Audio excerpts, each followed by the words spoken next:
அண்மை செய்தியை பார்த்து வருகிறோம்.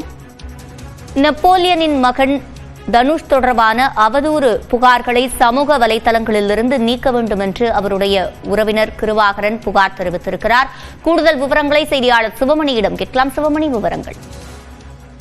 நடிகர் முன்னாள் மத்திய அமைச்சர் நெப்போலியன் மகன் தனுஷ் அவருடைய திருமணம், அவருடைய இல்லற வாழ்க்கை தொடர்பாக பல்வேறு கருத்துக்கள் சமூக வலைதளங்களில் தவறாக பரப்பப்படுவதாக கூறி திருநெல்வேலியின் சேரன் மகாதேவியில் இருக்கக்கூடிய ஜீவன் டிரஸ்ட் சார்பில் அதனுடைய மருத்துவர், அதோடு மட்டுமல்லாம அந்த தசைத்திறன் குறைபாடுடைய மாற்றுத்திறனாளிகள் திருநெல்வேலி மாவட்ட காவல்துறை கண்காணிப்பாளரிடம் மனளித்தார்கள். ஏற்கனவே அவர்கள் ஆன்லைன் மூலமாக புகார் தெரிவித்ததாக கூறியுள்ள நிலையில நெப்போலியனுடைய சகோதரர் கிருபாகரனும் நேரில் வந்து திருநெல்வேலி மாவட்ட காவல்துறை கண்காணிப்பாளர் சிலம்பரசனிடம் புகார் அளித்திருக்கிறார். தன்னுடைய சகோதரர் குடும்பத்தினுடைய அவருடைய மகன் மற்றும் மருமகளுடைய குடும்பம் குறித்து அவதூறாக தொடர்ந்து கருத்துக்கள் பரப்பப்பட்டு வருகிறது. இந்த கருத்துக்களை பரப்புபவர்கள் மீது உடனடியாக நடவடிக்கை எடுக்க வேண்டும், அந்த கருத்துக்கள் உடனடியாக சமூக வலைதளங்களிலிருந்து நீக்கப்பட வேண்டும் என்ற கோரிக்கையை வலியுறுத்தி ஒரு மனு அளிக்கப்பட்டிருக்கிறது.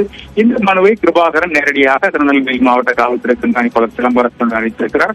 அதோடு மட்டுமல்லாமல் பரப்புவோர் மீது உரிய நடவடிக்கை எடுக்கப்பட வேண்டும் அப்படிங்கிறது அவருடைய கோரிக்கையாக இருக்கிறது. சுரஜினி, விவரங்களை வழங்கியமைக்கு நன்றி சிவமணி.